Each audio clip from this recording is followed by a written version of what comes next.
They thought a $75,000 fortress would keep me off my own damn land. Instead, it became the best business decision they ever made, for me. Picture this. You return from checking cattle prices in Austin to find your family's century-old ranch road blocked by 10 feet of spite disguised as security improvements.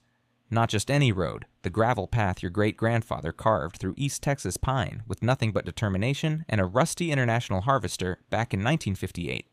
Well, here's the beautiful part. That illegal barricade is now my personal cash machine, generating $750 every single time one of these suburban warriors needs access through my property. That's $3,500 per month, and climbing faster than summer heat in Houston. The HOA dictator who orchestrated this land grab? She's now facing federal charges and lost her designer home to foreclosure while I'm banking enough to buy a new tractor. What would you do if your neighbors tried to steal your birthright with lawyers and fake paperwork? Drop a comment about your worst HOA nightmare and let me know where you're watching from. Because trust me, this story gets better. My name is Marcus Riverside, and I represent something these city folks can't understand. A fourth-generation Texas rancher who'd rather die than sell out. My great-grandfather claimed this 380-acre spread in 1958 with nothing but grit and a handshake deal that meant something. Back when a man's word was worth more than contracts. My grandfather expanded it through the oil boom years. My father survived the 1980s farm crisis. And me? I've been fighting tooth and nail to preserve it alongside my wife, Rebecca, the finest large animal veterinarian this side of Dallas, and our twin boys who still know the difference between honest work and office politics. The ranch sits at the end of Blackberry Ridge Road, a private drive my great-grandfather built by hand, hauling limestone rocks in a beat-up Ford truck that burned more oil than the Spindletop Gusher. Every dawn at 4:30 a.m., I make that same journey in my grandfather's 1985 Chevy Silverado, coffee thermos permanently fused to the dashboard by decades of Texas summers and pure stubbornness. The truck interior smells like diesel exhaust, cracked vinyl, and authentic labor, everything these newcomers seem to fear like the plague. Here's where the trouble started brewing. When great-granddad carved that road, he believed in community cooperation. The original access agreement was straightforward as Sunday scripture. Neighbors could use the road to reach their land, contribute to upkeep costs, but never, and I mean never, block our family's passage. Worked perfectly for 65 years until the suburban invasion began. Enter Diana Ashford. Picture a corporate shark in yoga pants with the moral compass of a used car salesman. 52 years old, drives a spotless white Tesla Model X that's never touched actual Earth, always dressed in boutique athletic wear like she's preparing for spin class but actually plotting your downfall. She slithered into Pine Valley Meadows, the cookie-cutter development that sprouted at our road's terminus like suburban cancer. Diana's intentions became crystal clear during our first encounter at Johnson's feed store. I'm minding my business, loading mineral supplements when she approaches with that predatory smile, designer smartwatch blinking like a digital parasite. "Marcus, I have an exciting proposition for your operation," she announced, pronouncing operation like it was a roadside carnival. "Not interested, ma'am. This land stays with the family." Her plastic expression cracked just enough to reveal the entitled monster underneath. "People in your situation don't grasp modern opportunities, Marcus. This area has incredible potential for enhancement." The way she emphasized people in your situation while eyeing my work clothes and weathered John Deere cap made her meaning crystal clear. I tipped my hat, walked away, and listened to her Tesla whisper out of the gravel lot, kicking up our honest Texas dust on its silent retreat to suburbia. That's when the bureaucratic warfare commenced. Citation notices began appearing in my mailbox like poison pen letters. Odor violations regarding livestock facilities. Noise infractions from farm equipment before 8 a.m. Unsightly agricultural machinery visible from residential areas. Each stamped with that pretentious Pine Valley Meadows HOA emblem, a stylized tree logo that probably cost more than my annual insurance premium. I laughed and used them for kindling. See, Diana's MBA apparently never taught her that HOA authority over private property was about as legitimate as my barn rooster's claims to NASA oversight. But Diana wasn't finished with her psychological games. Community forums started multiplying like weeds. Concerned citizens for quality living. Anonymous complaints flooded the local newspaper about declining home values and incompatible land usage. Fascinating how these complaints always originated from folks who'd lived here about as long as ice lasts in July heat. Then came that fateful Monday morning in September when everything changed. I'm transporting 25 head of premium Hereford back from the livestock auction in San Antonio, trailer worth more than most people's annual salary, when I round the familiar curve toward home and slam the brakes so hard my thermos finally surrendered its grip on the dashboard. 10 feet of pure malice disguised as privacy fencing stretched across Blackberry Ridge Road like a wooden declaration of war. Fresh cedar scent mixed with my rising blood pressure as I climbed out to investigate. A brand new sign proclaimed private access, Pine Valley Meadows, residents only, authorized entry required. There stood Diana with her omnipresent clipboard, flanked by 3 HOA board members who looked about as comfortable as fish in a desert.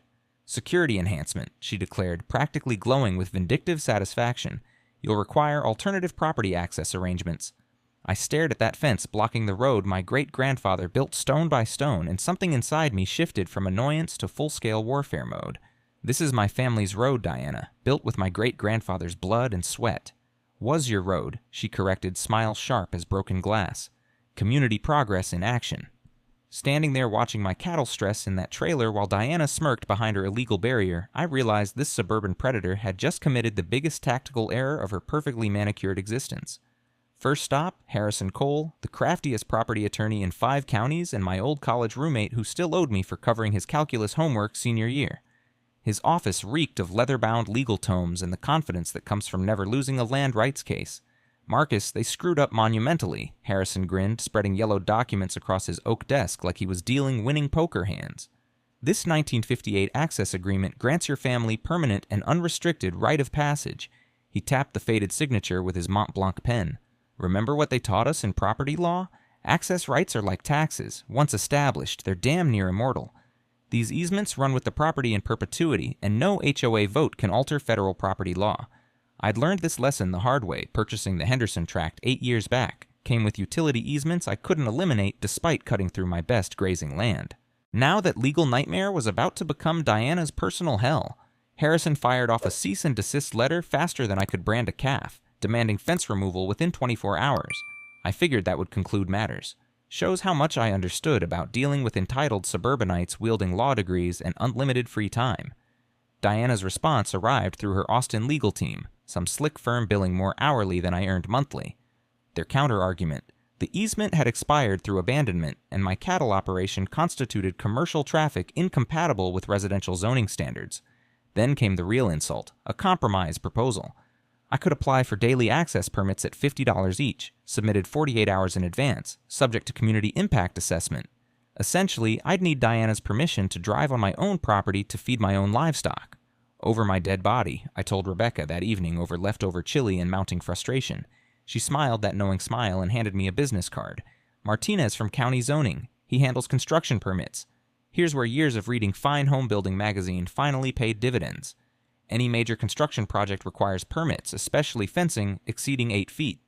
One anonymous tip later, Inspector Martinez appeared at Pine Valley's entrance like an unwelcome tax audit. He examined that 10-foot monument to suburban arrogance and slapped a stop work order on it faster than a rattlesnake strikes. "Ma'am, you can't construct whatever you want without proper authorization," Martinez explained to an increasingly red-faced Diana.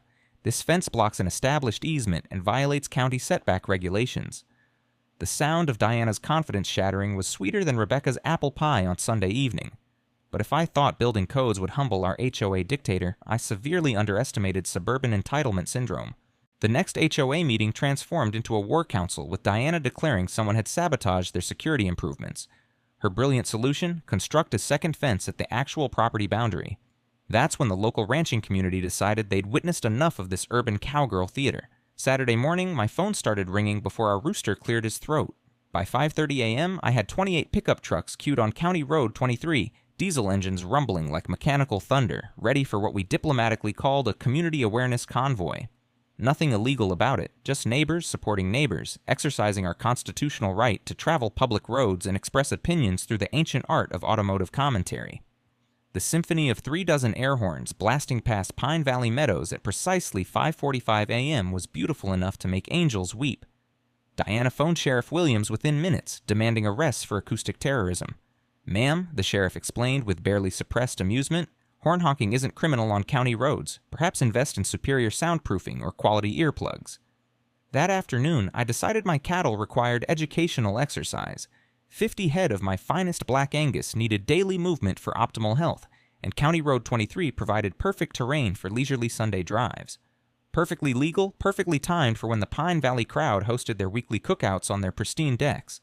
The authentic fragrance of Texas, road dust, fresh manure, and pure freedom drifted through their air-conditioned McMansions like nature's reality check. Diana's pristine Tesla received the special coating of honest dirt, and her threats of lawsuits for intentional emotional distress just made my evening beer taste exceptional. But our suburban Napoleon wasn't finished escalating. The HOA voted to hire private security at $12,000 monthly, professional harassment at premium suburban prices to document every ranch vehicle using their road. I responded with my own surveillance upgrade, game cameras positioned around the fence perimeter. Within days, I had Oscar-worthy footage of security guards littering, trespassing on my land, and one particularly memorable scene of a guard urinating behind my equipment barn. All evidence went directly to County Commissioner Rodriguez, my hunting partner and noted environmental hardass. "Marcus," he called that evening, chuckling, "these rent-a-cops are generating more violations than a college fraternity. Keep documenting everything." The beautiful twist emerged when Harrison discovered Diana had violated Texas open meeting law. State regulations mandate 72-hour public notice for any HOA expenditure exceeding $3,000. Their emergency security meeting provided 6-hour notice with zero public posting. "Every fence decision is legally void," Harrison explained, practically purring with satisfaction. "We can sue for the entire enchilada." Sitting on my porch that evening, watching cattle graze where they belonged, I realized Diana thought she was playing chess while I played checkers. Turned out we were both wrong. I was playing poker, and she'd just revealed her entire hand. The next morning, I was enjoying coffee on my porch when Rebecca emerged with a stack of documents thick as a telephone directory and that determined expression I'd learned to respect over 26 years of marriage. "We're visiting the courthouse," she announced. "Time to uncover some buried secrets." Turns out my veterinarian wife possessed a secret weapon. She'd grown up helping her father research title disputes for his land surveying business. While I understood cattle and commodity prices, Rebecca knew how to read property records like a detective novel. The county clerk's office smelled like aged paper and broken dreams, fluorescent lights humming over rows of dusty record books containing decades of local history. Rebecca dove into those files like she was performing surgery, methodical and precise.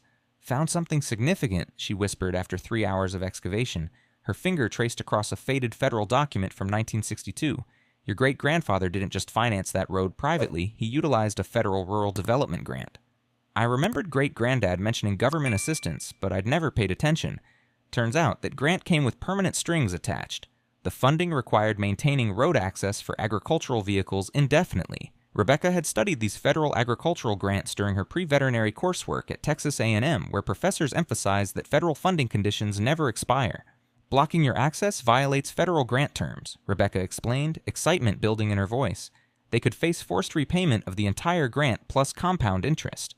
We calculated numbers on my phone calculator, $420,000 in current dollars plus 4 decades of accumulating interest. Suddenly, Diana's fence resembled the most expensive mistake in county history. But while we excavated legal ammunition, Diana was playing dirty pool. She hired a private investigator, some Dallas sleazeball specializing in background research to dig up dirt on my family. The PI discovered exactly what you'd expect from 4 decades of honest ranching, a minor environmental citation from 1998 costing us $1,200 in fines. Ancient history, properly handled, case permanently closed. Diana waved that 25-year-old violation around the next HOA meeting like she'd uncovered the Pentagon Papers, threatening EPA complaints unless I cooperated with community enhancement efforts. "Go ahead," I told her at the hardware store, loud enough for half the town to hear. Statute of limitations expired when Bush was still governor. Meanwhile, Rebecca was constructing our intelligence network. Through her veterinary conference connections, she'd located an environmental attorney specializing in agricultural rights. This woman offered pro bono assistance after hearing our story. Seems she'd grown up on a ranch before suburban sprawl displaced her family. The lawyer's research revealed something beautiful. Diana's precious fence actually violated wetland protection regulations. Turns out Blackberry Ridge Road crossed an ancient creek bed, classified as seasonal waterway under state environmental law. While I learned about wetland violations, Diana attempted a new attack vector, property taxation. She convinced County Assessor Thompson, her golf partner from Austin, to reevaluate my ranch at commercial rates since the road served commercial development. My tax bill jumped from $5,800 to $24,000 annually. Thompson claimed my ranch road should bear commercial taxation since it benefited commercial development, but he'd never conducted actual property inspection, just accepted Diana's assertions entirely. I appealed faster than greased lightning, and the appeal hearing revealed Thompson had violated fundamental assessment procedures by failing to conduct physical inspection, another legal violation for our expanding collection. But Rebecca's midnight internet research uncovered the real jackpot. She was Googling Diana's background for our attorney when she discovered something spectacular. Diana wasn't just a former lawyer, she was a disbarred lawyer. The Texas State Bar had revoked her license in 2019 for embezzling $320,000 from elderly clients' estate accounts. She'd relocated to Texas and somehow obtained new credentials under slightly altered identification, but the criminal conviction remained in public records. She's been practicing illegally this entire time, Rebecca explained, displaying court documents on her laptop. Texas law requires HOA officers to disclose felony convictions. The next weekend, we hosted what Rebecca called a ranch solidarity barbecue. 80 neighbors gathered in our pasture for brisket, beer, and truth-telling. Old-timers shared memories of the original road construction, their fathers working alongside great-granddad during the blazing summer of 1958. The emotional moment arrived when 87-year-old Frank Morrison shuffled over with a worn leather photo album. Inside were yellowed newspaper clippings from the road dedication ceremony, showing great-granddad shaking hands with the county judge while dozens of neighbors watched proudly. "Your great-granddad said this road would serve future generations," Frank recalled, weathered hands trembling as he turned fragile pages. Ironic how those generations are now trying to exclude the family that built it. The county newspaper archives in the library basement yielded additional treasures: articles detailing the federal grant, community cooperation, and my family's contribution. One quote from great-granddad tightened my throat: "This road will unite our neighbors for generations to come." Meanwhile, Diana was hemorrhaging support within her own HOA. Several residents balked when she announced special assessments of $8,000 per household to fund the legal battle. The treasurer resigned after discovering irregularities in fence contracting. Seems Diana's brother-in-law owned the construction company. The beautiful twist came when Harrison discovered Diana had never disclosed her disbarment to the HOA board. Texas law requires complete disclosure of criminal convictions for any HOA officer. Her breach of fiduciary duty opened personal liability for every decision she'd implemented. "She's not just wrong," I told Rebecca that evening. "She's been violating federal law since day one." Instead of rushing into court like a bull in a china shop, I decided to play the long game. Rebecca and I began documenting every single violation, every delay, every dollar this fence cost us. My great-grandfather used to say, "Plan twice, execute once." And I was going to plan until Diana bled legal fees. Every missed delivery, every injured animal from dangerous detour routes, every delayed veterinary emergency call. Everything went into our expanding file. When my prize Angus bull damaged his leg muscle navigating the treacherous alternate path, the $200 veterinary bill got photographed, documented, and filed away. When spoiled feed delivery cost me $1,800 because trucks couldn't reach my storage barn, that receipt joined the pile. But Diana wasn't remaining idle either. She launched a media campaign worthy of political warfare. The county newspaper suddenly published editorials titled "Agricultural Anachronism Impedes Community Development." Editor Tom Bradley, another Dallas transplant who'd never seen cattle outside McDonald's commercials, wrote columns about how ranch operations were incompatible with modern residential development. Anonymous quotes complained about property values and children's safety around livestock, though none of these concerned parents would provide names for attribution. Tissue boxes circulated through the community during emotional testimonials. Rebecca fought back by creating a Facebook group called Heritage Ranch Preservation. While Diana's supporters posted complaints about morning noise and unsightly farm equipment, Rebecca shared historical photographs and educational content about sustainable agriculture. The comment wars became so heated that Facebook began flagging posts for community guideline violations. Diana's next weapon was death by bureaucracy. She flooded the county with violation complaints, septic system inspections, building permit reviews, livestock licensing scrutiny. Everything my family had operated legally for 65 years suddenly required investigation. Inspector Martinez became a regular visitor, arriving with different clipboards and increasingly apologetic expressions. "Marcus, someone's filing complaints faster than I can investigate them," he admitted after discovering 0 violations for the 7th time. Cleanest operation in the county, but they keep demanding inspections. The harassment escalated beyond bureaucratic annoyance. Anonymous letters reached my feed suppliers claiming I had financial problems. Bill Watson at the grain elevator called me, confused. "Marcus, someone claims you're delinquent on payments, but your account's been current for 18 years. Rebecca's veterinary practice got targeted too. Several clients received anonymous calls questioning her association with problematic property. Dr. Garcia from the regional animal hospital mentioned someone had inquired about Rebecca's licensing status and professional conduct issues. Midnight harassment calls started that same week, phone ringing at all hours, nobody responding when we answered. The sound of our landline shrieking at 1 a.m. became as regular as roosters crowing at sunrise. I responded by upgrading our security system with commercial-grade cameras and livestream capabilities. Within days, I captured HOA board members photographing my ranch from the fence line, documenting evidence for their harassment campaign. Video footage showed Diana directing this intelligence operation like a suburban CIA commander. Under Texas law, repeatedly photographing private property from adjacent locations without consent constitutes surveillance harassment, especially when conducted for intimidation purposes. Another violation for our legal arsenal. Then Diana tried the insurance angle. She contacted my ranch liability carrier, claiming my cattle operation created elevated fire risk, threatening neighboring homes. She argued livestock operations required specialized coverage and higher premiums due to wildfire danger.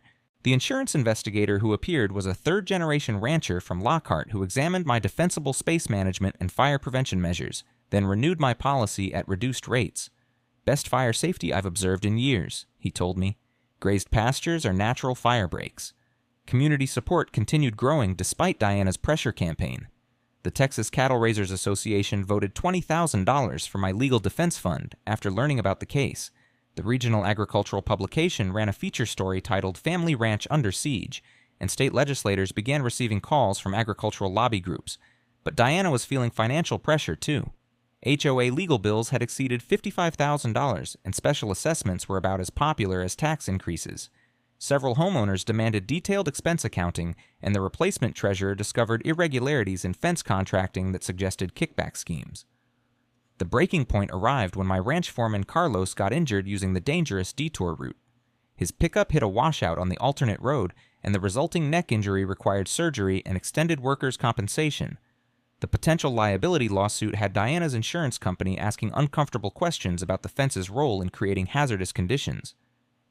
Standing in the hospital waiting room while Carlos underwent cervical surgery, I felt something snap inside me. 4 decades my family's operated this land without injuring anybody, I told Rebecca. Now she's endangering people with her power games. Rebecca's anger was quieter but deadlier. She crossed the line, threatening immigration investigations of our workers. All our employees were documented residents with proper authorization, but Diana's threat to weaponize immigration enforcement revealed ugly racism beneath her suburban politeness. Even some HOA board members distanced themselves from that threat. Turns out there's a difference between property disputes and ethnic intimidation that made people uncomfortable. The intelligence breakthrough came when Harrison's paralegal discovered liens against Diana's personal property, $220,000 in credit card debt, missed mortgage payments, and a concealed bankruptcy filing revealed her desperate financial situation. Suddenly, everything made sense. Diana wasn't fighting over principles. She needed my ranch sale to resolve her financial crisis. County Inspector Martinez arrived unannounced at Pine Valley the following morning, armed with violation reports someone had anonymously submitted, $35,000 in fines for unpermitted electrical work, improper fence installation, and building code violations. I didn't contact Martinez. Turns out when you push people excessively hard, some push back. 4 HOA board members resigned that afternoon, demanding independent audits. The enemy of my enemy had become my ally. The breakthrough came on a rainy Tuesday morning when Harrison's paralegal called with excitement, usually reserved for lottery winners or perfect weather forecasts. "Mr. Riverside, you need to get here immediately," Lisa practically whispered into the phone. "We found something enormous." Rebecca and I drove through drizzle to Harrison's office, where Lisa had spread documents across the conference table like she was solving a murder case. The musty smell of old courthouse files mixed with fresh coffee as she pointed to a misfiled folder buried in property records. "Original Pine Valley Development Agreement," she announced, tapping a thick folder with barely contained excitement. "Filed in 2020, but somehow ended up in the wrong cabinet." Harrison picked up the key document, a conditional use permit allowing residential development on agricultural land. His finger traced down to Section 15, and I watched his lawyer poker face crack into a grin that could illuminate Austin. "Holy hell," he breathed. "Listen to this. Developer agrees to preserve agricultural character compatibility and shall not restrict, impede, or interfere with existing agricultural operations as a condition of this permit." Rebecca leaned forward with veterinarian precision, cutting through legal jargon. "Meaning what exactly?" "Meaning," Harrison continued, "any action restricting existing agricultural operations voids the entire development permit. The county has authority to revoke occupancy certificates for all 89 homes. The nuclear option. Diana's fence didn't just violate my rights, it could force every family in Pine Valley to relocate. But the smoking gun was still smoking. Lisa produced correspondence between the original developer and county planning office, including emails copied to dashford.lawyegmail.com. She knew, I said, staring at evidence of Diana's knowledge. She knew about the Agricultural Protection Clause from day one. Harrison nodded grimly. Her Austin firm represented the original developer. She deliberately concealed this information from the HOA board and residents. That's legal malpractice, breaching fiduciary duty to clients she now represents. Rebecca's banking contact provided another puzzle piece. Diana's mortgage was in default with foreclosure proceedings beginning within 60 days. An insurance fraud investigation for inflated theft claims had frozen her assets, and her desperate financial situation explained the aggressive ranch targeting. The conspiracy went deeper. Text messages recovered from a disgusted HOA member's phone showed Diana coordinating with commercial real estate developers to flip the entire area for shopping center development. Her promised $75,000 consulting fee for facilitating the ranch sale revealed the true motive behind her community activism. Even her private investigator was playing both sides, providing our team with copies of all surveillance reports, his conscience apparently troubled by watching honest people get destroyed for money. The environmental angle grew worse for Diana. A professional wetland survey revealed her fence blocked natural drainage patterns, redirecting spring flooding toward my ranch property. The environmental engineer's report was damning. Fence creates flood hazard, violates state water law. Potential EPA fines $75,000 daily until compliance restored. I sat back in Harrison's leather chair, pieces clicking together like a perfectly tuned engine. We didn't need to win a prolonged legal fight, just survive until Diana's finances collapsed completely. Every day that fence remained increased the HOA's legal liability while her personal debt multiplied. Insurance companies were already canceling policies due to violation exposure, and the anonymous whistleblower had sent financial documents to every Pine Valley resident. Truth was spreading through the subdivision like wildfire. Their HOA money had funded a personal vendetta, not community improvement. Rebecca's medical research uncovered another angle. Several Pine Valley children had livestock allergies that actually improved with limited exposure to ranch animals. Pediatric studies supported agricultural proximity for building childhood immunities, undermining every public health argument against the ranch. We hold all the winning cards, I realized aloud. Legal, financial, community support, environmental law, everything. Rebecca touched my arm gently. The question is what we do with them. We're not them, Marcus. We win with dignity. She was right. This was about more than defeating Diana. It was about preserving something worth saving while keeping our integrity intact. Time to shift from defense to controlled offense with honor. That evening, our kitchen table resembled a command center. Harrison spread legal documents beside Rebecca's veterinary journals, while Tom Rodriguez from the Cattle Raisers Association studied county ordinances over my grandmother's good china. The smell of fresh coffee mixed with the gravity of serious business as we planned our coordinated offensive. Multiple pressure points simultaneously, Harrison explained, sketching our strategy on yellow legal pad. We demonstrate the ranch's community value while exposing HOA corruption, force Diana's resignation while preserving neighborhood relationships. Rebecca's banking contact had walked her through foreclosure mechanics during lunch. I'd learned from my own close call during the 2011 drought that first mortgage holders have primary claims on assets, but there's always opportunity for creative financing. We could potentially purchase Diana's debt at discount and control foreclosure timing, helping neighbors avoid property value collapse while solving our problem. The documentation project started the following morning. I hired precision surveying to map exact easement boundaries with GPS accuracy, then brought in a drone operator to capture aerial footage showing the fence's illegal placement. The Historical Society provided 1950s photographs for comparison, creating visual evidence that even Judge Harrison's aging eyes could appreciate. Rebecca launched her community outreach campaign with enthusiasm she usually reserved for treating injured animals. Heritage Ranch tours became weekend events with neighbors learning about sustainable agriculture, local food production, and land stewardship. The smell of fresh milk and samples of grass-fed beef won more converts than any legal argument could achieve. 18 families signed our petition supporting ranch operations after watching Rebecca explain how rotational grazing actually improved water quality and soil health. Mrs. Patterson from Oak Street even inquired about purchasing our beef directly, tired of grocery store meat that tastes like cardboard and chemicals. Harrison assembled what he called our legal multi-theater strategy, complaints filed simultaneously across multiple jurisdictions. Federal complaint for agricultural grant violations would trigger Treasury investigation. State complaint for wetland violations brought environmental enforcement. County complaint for building code violations forced immediate corrections. And the HOA internal lawsuit for fiduciary duty breach opened personal liability exposure. I installed commercial-grade scales at the ranch entrance, documenting exact weights and times for every delivery delay. Time-lapse camera systems captured normal ranch operations, cattle moving peacefully, trucks delivering feed, Rebecca's veterinary clients arriving for appointments, visual evidence that our commercial traffic was honest agricultural work. The Allies network kept expanding like ripples on a pond. The Texas Farm Bureau provided research assistance, and the state agriculture department offered mediation services. Even the local Chamber of Commerce endorsed us as a heritage tourism attraction. Our war chest grew to $45,000 from community donations, plus matching funds from agricultural associations and in-kind services from Rebecca's veterinary clients.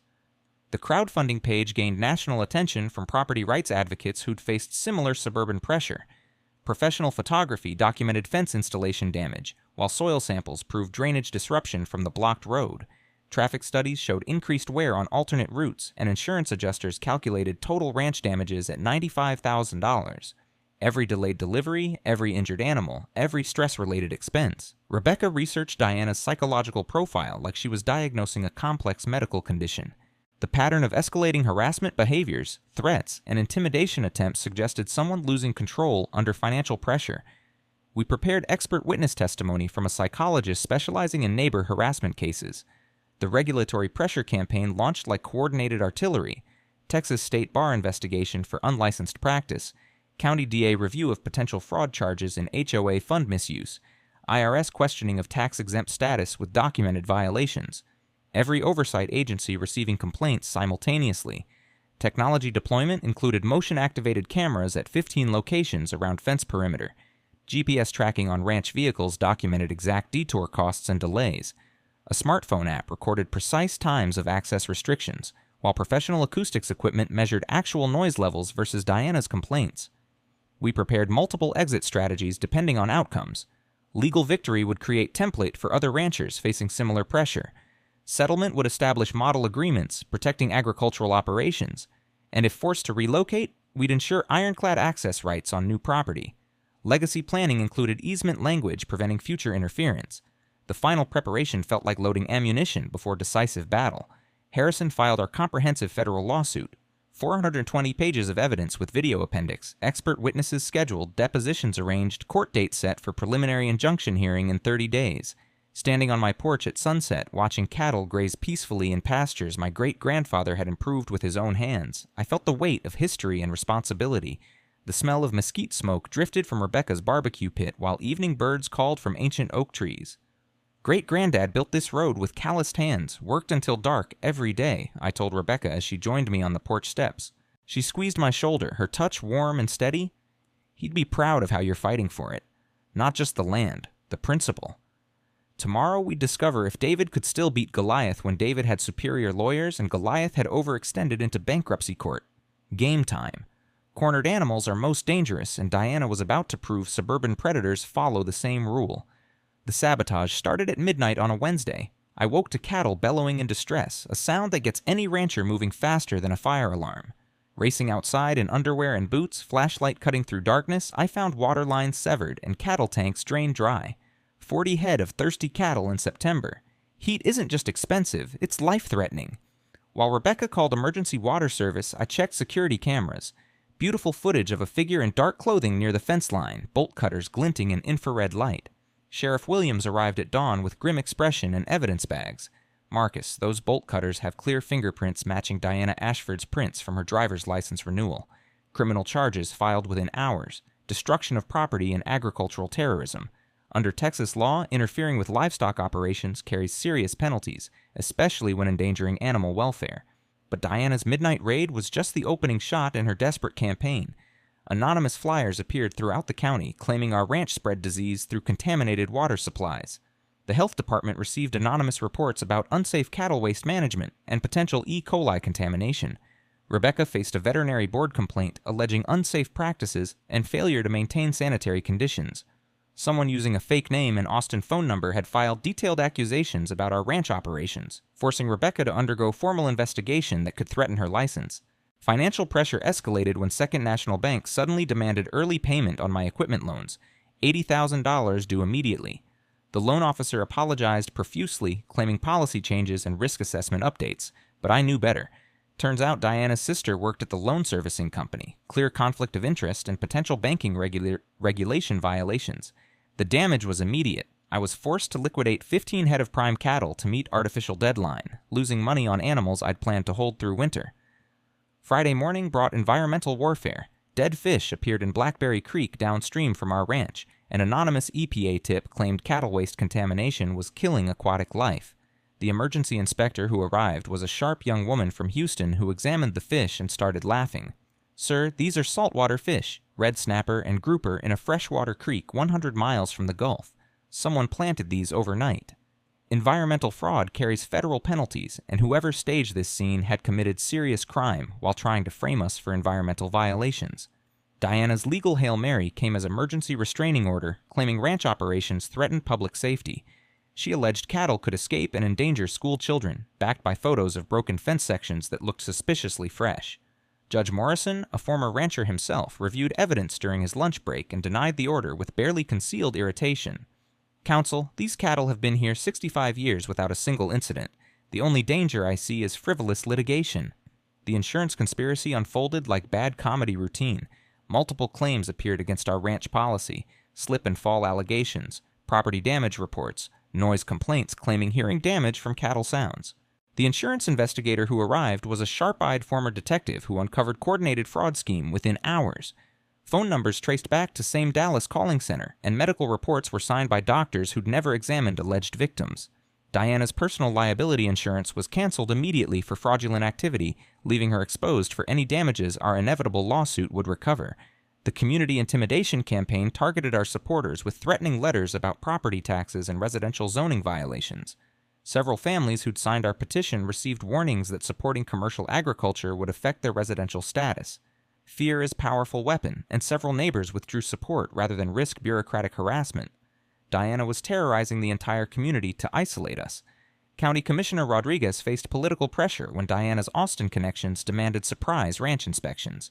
Fire marshal, health department, and building inspector arrived for coordinated 5-hour search that found 0 violations and exemplary safety standards. Rodriguez called that evening to apologize. "Politics is dirty business, Marcus, but this is harassment pure and simple. Document everything." The threats escalated beyond property disputes when anonymous phone calls started targeting Rebecca's practice and mentioning our twin boys by name. When threats cross state lines, they become federal crimes. An FBI opened interstate investigation. Strange men in pickup trucks began photographing our ranch from public roads, their license plates tracing to Dallas Security Company. The owner admitted to surveillance contracts with concerned citizens, but claimed investigation exceeded authorized scope. Rebecca fought back by filing complaints against Diana for practicing veterinary medicine without license. She diagnosed neighbors' cat with stress from cattle proximity and recommended treatment protocols. Digital forensics traced fake social media accounts spreading rumors about ranch finances to single IP address, Diana's home internet connection. Social engineering and fraud charges added to her growing legal troubles. Her nuclear option was recorded conversation about burning fence and blaming ranch fire hazards. Sheriff Williams issued immediate arrest warrant for terroristic threats and conspiracy to commit arson. The HOA board held emergency meeting that night, suspending Diana from all duties while her husband filed for divorce, claiming emotional abuse. When desperate people have nothing left to lose, they make fatal mistakes. Diana had just made hers. The FBI raid happened at 6 a.m. on Thursday, and half of Pine Valley watched from windows as federal agents executed search warrants at Diana's house. The sight of evidence boxes being loaded into unmarked vans while Diana stood handcuffed in designer pajamas was better than any reality TV show. By noon, perp walk footage was trending on social media with hashtags like Kash Hokaran and Gabrafstra's Ranch Justice. National news picked up story with headlines screaming Texas Ranch versus HOA tyranny, and agricultural advocacy groups organized support rallies from Oregon to Georgia. Diana's financial house of cards collapsed faster than barn in tornado. Foreclosure auction for her McMansion attracted exactly 0 bidders at opening price. Apparently nobody wanted property that came with federal criminal charges and community hatred. The bank took possession and immediately listed at $60,000 below market value. Rebecca and I seriously considered buying it for guest house, but decided that level of irony might actually kill Diana before legal system finished with her. The criminal case unfolded like prosecutors' dream. Grand jury indictment on 27 federal counts, including wire fraud, mail fraud, and conspiracy. Money laundering charges got added after financial investigators discovered her pattern of fraud stretched back to her Texas disbarment. Prosecutor was seeking 18 years as repeat offender. Meanwhile, new HOA board hired crisis management firm and issued public apology that read like war crimes, confession. Fence removal was scheduled for following week, and they offered settlement that made my eyes water, $320,000 plus all attorney fees.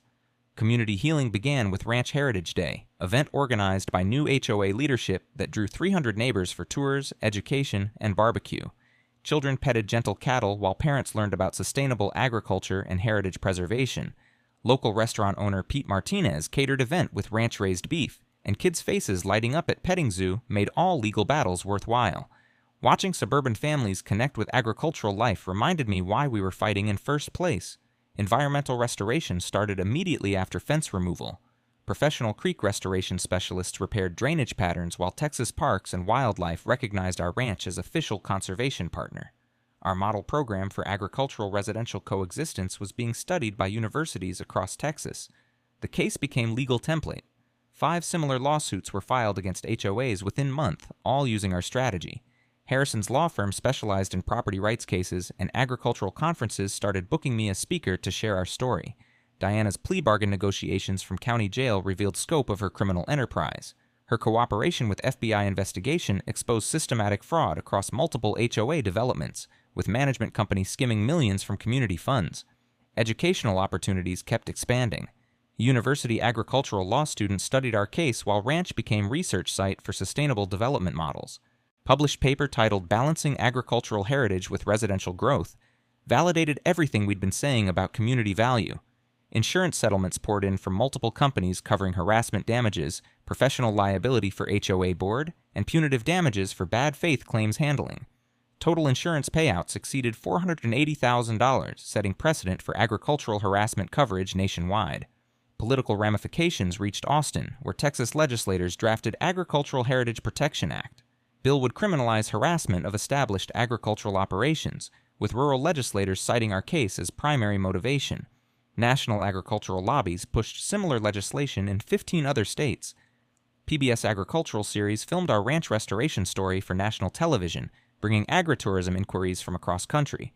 Educational value of traditional ranching methods and environmental stewardship created new revenue streams through tours, workshops, and heritage programs. Technology solutions emerged from necessity. Our smart gate system with automatic access for emergency vehicles became model licensed to agricultural operations nationwide. Traffic monitoring prevented unauthorized use while ensuring legitimate access.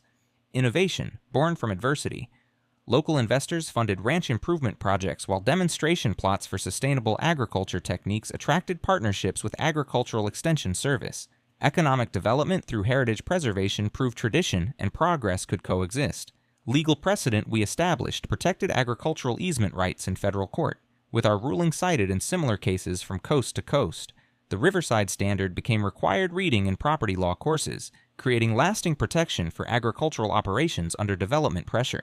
Diana's reputation was destroyed so thoroughly that other aggressive HOA leaders reconsidered their tactics. Deterrent effect was clear. Cost of harassment now exceeded any potential benefits, and cultural attitudes were shifting toward respecting agricultural heritage. Community investment in our ranch reached levels that would have made great-granddad proud.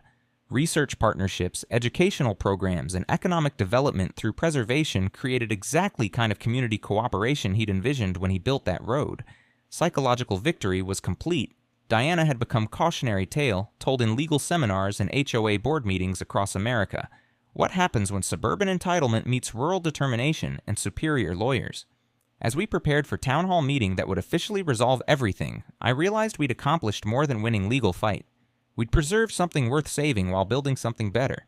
Justice was about to be served, Texas style. The county community center hadn't seen this kind of crowd since high school won state championship in 1992. 500 people packed into space designed for 250, with folks standing along walls and spilling into parking lot where speakers carried proceedings to overflow crowds. The smell of brewing coffee from kitchen mixed with tension thick enough to cut with hay knife, while local news crews jockeyed for position with agricultural journalists and property rights bloggers. Camera flashes popped like lightning bugs as people filed into folding chairs that creaked under weight of history. Rebecca and I sat in front row, surrounded by 4 generations of ranching families who'd driven from across East Texas to witness justice. Behind us, new HOA board looked like defendants at their own trial, 6 apologetic neighbors seeking redemption for their community's sins. County Commissioner Rodriguez took podium first, reading proclamation that had been 65 years in making. Agricultural heritage preservation. Resolution recognizing Riverside families' decades of community contribution and establishing permanent protection for established agricultural operations. Applause echoed off cinderblock walls for 3 solid minutes, rolling through room like thunder. Rebecca wiped tears, first public vindication after months of harassment, threats, and sleepless nights wondering if we'd lose everything great-granddad built.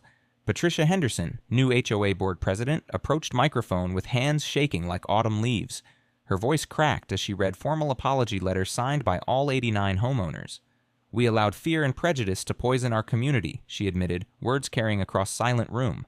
"We forgot that diversity includes agricultural heritage and that progress means cooperation, not conquest." Financial restitution announcement brought gasps from audience. The $320,000 settlement check was presented publicly, followed by additional $125,000 for legal fees from HOA insurance, plus $75,000 in community grants for ranch educational programs. As Patricia handed over documents, applause drowned out her voice and people rose to their feet. Sound of clapping hands mixed with boot stomps and "hell yeah" shouts from back rows where cattlemen sat. County Judge Williams presented me with ceremonial sledgehammer for fence removal ceremony. "Strike blow for property rights and common sense," he announced, and crowd began counting down as I swung at fence post section they'd brought for occasion. Metallic clang of hammer on steel rang through room like church bell, sound of justice served and community healing begun. Rebecca stepped to microphone for victim impact statement, describing months of stress, business disruption, and family strain with clinical precision of medical diagnosis. Ranch foreman Carlos spoke about his injury from dangerous detour route, his voice carrying dignity of honest work unfairly threatened. Neighbor testimonials revealed depth of community division Diana had created. Families who'd lived peacefully for years had been turned against each other by manufactured fear and suburban supremacy. Tissue boxes passed through audience during emotional accounts. Sheriff Williams detailed 52 separate criminal complaints filed during conflict, while FBI agent Morrison explained financial fraud investigation that recovered $2.8 million embezzled from multiple HOAs across Texas. Diana's suburban reign of terror had been criminal enterprise spanning 7 developments. Educational moment came when agricultural extension agent Rodriguez explained easement law basics with visual presentations about property rights and community benefits of agriculture. His takeaway resonated through packed room. Working farms strengthen rural communities economically and culturally, their heritage worth protecting. National Public Radio recorded proceedings live for weekend broadcast while agricultural magazine photographers documented community healing. Property rights blogger Jennifer Walsh live-streamed for 20,000 viewers, her commentary capturing moment, "This is what democracy looks like in rural America." Surprise guest brought tears to eyes that hadn't cried since childhood. My 92-year-old great-uncle drove down from Arkansas, original road construction crew member from 1958 who'd worked alongside great-granddad building foundation of this fight. "We built that road for whole community," he testified, weathered voice carrying 65 years of truth. "Every rock, every load of gravel, every drop of sweat was for neighbors helping neighbors." Standing ovation lasted 7 minutes as he embraced me on stage. 3 generations of Riverside determination united in victory. New Good Neighbor Agreement was signed publicly with cameras rolling. Ranch would provide agricultural education and emergency grazing, while HOA maintained road infrastructure and respected agricultural operations. Mutual benefit replaced adversarial relationship. Local high school FFA chapter presented Conservation Award while students spoke about learning from agricultural operations. Next generation's commitment to preserving farming heritage offered hope for continued harmony. Resolution vote was unanimous. Agricultural heritage protection. Resolution establishing county ordinance protecting established agricultural operations. Legal framework preventing future harassment of ranchers became model legislation for rural communities nationwide. My closing statement brought house down. My great-grandfather said this land would serve community forever. I surveyed packed room, seeing faces that reflected hope instead of fear. Today proves he was right, but not how anyone expected. Thunderous applause and 7-minute standing ovation said everything that needed saying. Justice served Texas style, with dignity intact and community stronger than ever. 8 months later, I'm sipping morning coffee on my porch, watching cattle graze peacefully where they've belonged for 65 years. Blackberry Ridge Road hums with smart gate system that's become model for agricultural operations nationwide. Monitored access that protects privacy while ensuring legitimate use. Road Maintenance Partnership works like great-granddad envisioned. Monthly reports show 45% less traffic through improved alternate routes, and shared costs have actually upgraded our infrastructure beyond anything we could have afforded alone. Ranch transformation exceeded our wildest dreams. Agricultural tourism brings 250 visitors monthly for Heritage Ranch Experience weekends, with waiting lists stretching into next year. Revenue from educational workshops on sustainable ranching and property rights has diversified our income beyond cattle prices and weather worries. Pine Valley property values increased 12% after conflict resolution. Turns out authentic agricultural character attracts families seeking lifestyle balance, not subdivision conformity. Martinez's restaurant features our Heritage Ranch menu with ranch-sourced ingredients, and economic development through agricultural tourism has become model for rural communities. Diana serving 22 months in federal prison with 4 years probation plus $1.1 million in restitution to multiple victims. Her professional licenses are permanently revoked, and her case gets taught in legal ethics courses as cautionary tale about suburban entitlement meeting federal law. Legal legacy keeps growing. Federal court ruling cited in 31 when agricultural rights cases has established Riverside standard for easement protection. Law school property courses now include our full decision, and agricultural advocacy groups use our strategy for legislative lobbying nationwide. Texas A&M uses our ranch as demonstration site, while university research projects study sustainable coexistence models. Published studies validate economic benefits of agricultural preservation, bringing academic credibility that supports operations facing development pressure. Creek restoration won state environmental awards, with wildlife habitat improvements bringing deer, turkey, and migratory birds back in numbers I haven't seen since childhood. Wetland designation protects property from future development threats, while carbon sequestration programs provide additional revenue streams. Family healing has been sweetest victory. Rebecca's veterinary practice thrives with supportive community relationships, and our twin boys return home proud of their parents' principled stand. Stress-related health issues that kept us awake during conflict have resolved completely. Agricultural Heritage Education Foundation, established with settlement money, provides annual scholarships for rural students studying agriculture, law, and environmental science. First recipients, 4 local graduates, represent perpetual legacy, ensuring our conflict produces lasting community benefit. National recognition continues growing. PBS documentary Small Town, Big Rights won regional Emmy Awards, while agricultural magazines feature annual progress reports. Property rights organizations cite our case in fundraising materials, and Speaking Circuit keeps us traveling to conferences across America. Similar victories in Colorado, Kansas, and Alabama used our strategy template, with agricultural rights law firms referencing our case in marketing materials. Property owners nationwide feel empowered to defend against HOA overreach, creating cultural shift toward respecting agricultural heritage rights. Annual Heritage Day celebration attracts 6,000 visitors for agricultural demonstrations, property rights education, and local food vendors.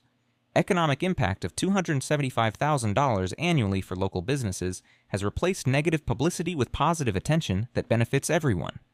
Our eldest son announced plans to return after agricultural business graduation, while our youngest studies agricultural law inspired by family legal victory. Ranch succession planning ensures continued operation with legacy preserved for future generations. Technology innovation born from necessity has become business opportunity. SmartGate licensing to agricultural operations nationwide generates revenue supporting ranch improvements while helping others solve similar access challenges. Standing here watching morning mist rise from pastures my great-grandfather improved with his own hands, I smell mesquite smoke from Rebecca's breakfast prep while cattle move slowly toward water. Evening walks down our own road have restored simple pleasures that suburban harassment had stolen. Lesson echoes beyond property lines. Defending principles preserves more than individual rights. It strengthens community character. Agricultural operations don't just survive in rural areas, they help communities thrive economically and culturally. Sometimes David still beats Goliath, especially when David has superior lawyers and Goliath overextends into bankruptcy court. Share your HOA nightmare stories in comments below. You're not alone in these fights. Subscribe for more property rights victories and rural life content because these stories need telling. Remember, best defense is sometimes good offense backed by solid legal strategy. Next week, farmer turns nuisance complaint into $75,000 settlement. Another David versus suburban Goliath story. The road continues into golden Texas evening, open to all who belong there, just like great-granddad planned. That's wrap for today's episode on HOA Stories. If you enjoyed watching Karma in action, smash that like button, comment your thoughts, and let us know if you've dealt with HOA madness too. Subscribe so you won't miss next HOA meltdown we post.